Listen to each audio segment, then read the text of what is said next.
मंत्री अनुराग ठाकुर ने हमीरपुर लोकसभा सीट और कांग्रेस उम्मीदवार विनोद सुल्तानपुरी ने शिमला लोकसभा सीट के लिए आज अपना नामांकन पत्र जमा किया। नामांकन पत्र दाखिल करने से पहले ठाकुर ने मां आवाह देवी के मंदिर में पूजा अर्चना की और कई स्थानों पर लोगों को संबोधित किया।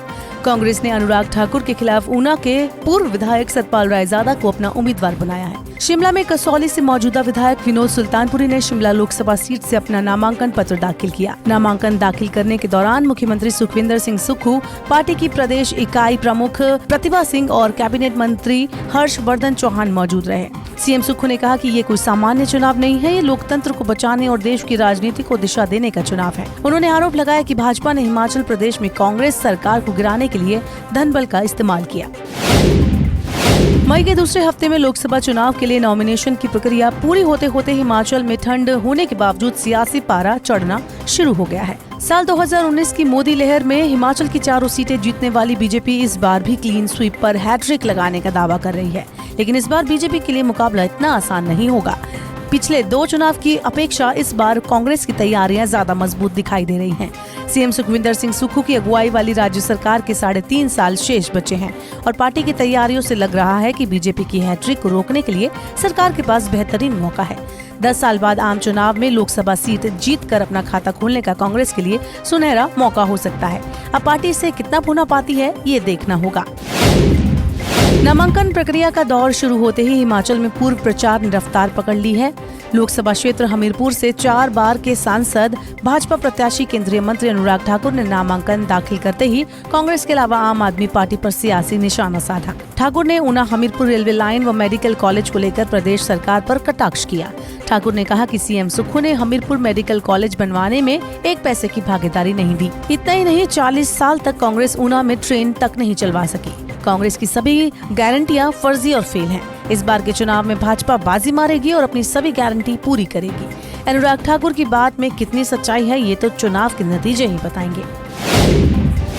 विधानसभा अध्यक्ष कुलदीप सिंह पठानिया के बयान पर निर्दलीय विधायकों ने भी पलटवार किया है।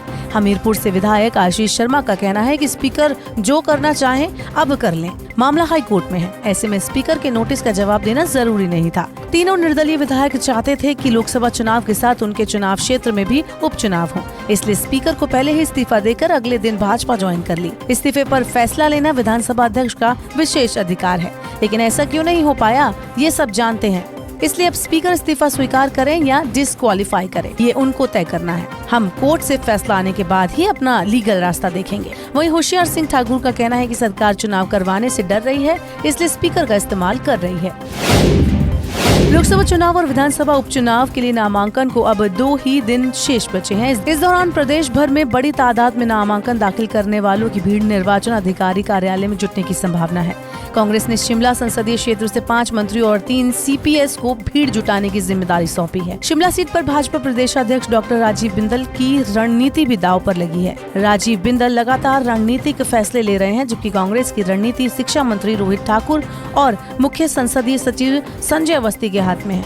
नामांकन दाखिल होने के बाद प्रचार में तेजी आएगी और ये देखना है कि कौन सी सीट किस पर भारी होगी।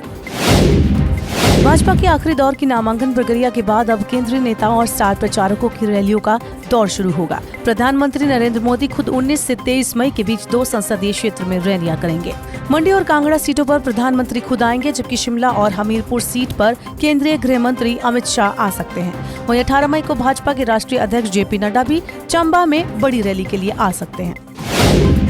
सीबीएसई की 10वीं और 12वीं की कंपार्टमेंट परीक्षा 15 जुलाई से शुरू होगी। इस साल 10वीं कक्षा में 1.32 लाख छात्रों और 12वीं कक्षा में 1.22 लाख विद्यार्थियों को कंपार्ट परीक्षा श्रेणी में रखा गया है। राष्ट्रीय शिक्षा नीति 2020 की सिफारिश के तहत सीबीएसई ने कंपार्टमेंट परीक्षा का नाम बदलकर सप्लीमेंट्री परीक्षा कर दिया है।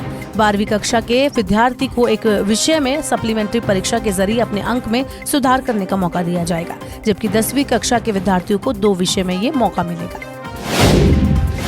कांग्रेस के पूर्व अध्यक्ष राहुल गांधी ने कहा कि अब उन्हें जल्द शादी करनी पड़ेगी। रायबरेली लोकसभा सीट से नामांकन करने के बाद यहां पहली बार एक रैली को संबोधित करते समय एक छात्र ने राहुल गांधी से सवाल पूछा कि वो शादी कब कर रहे हैं।